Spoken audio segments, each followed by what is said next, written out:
Welcome to Samba Samba. Enjoy the video. You start by opening an elevated command prompt. This lets you change drive letters system-wide. Once the prompt is open, type disk part and press enter to load the disk management utility.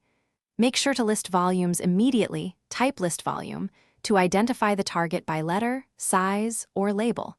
You do this so you avoid touching the wrong volume. Once you see the correct volume number, note it, because the next step is selecting that exact volume to operate on. Now you select the volume you noted earlier, type select volume followed by that volume number.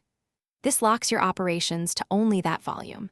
If the drive already has a letter, you must remove it first. Type remove letter equals and the current letter, so Windows can accept a new assignment. Once removed, assign the new drive letter with assign letter equals and your chosen letter. You typically pick an unused letter toward the end of the alphabet to prevent conflicts with removable media. To finish, verify the change by running list volume again. You should see the new letter listed.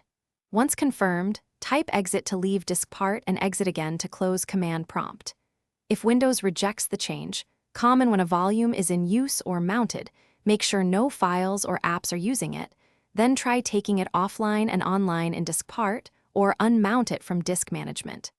If that fails, reboot and retry as a last resort to release locks and apply the letter.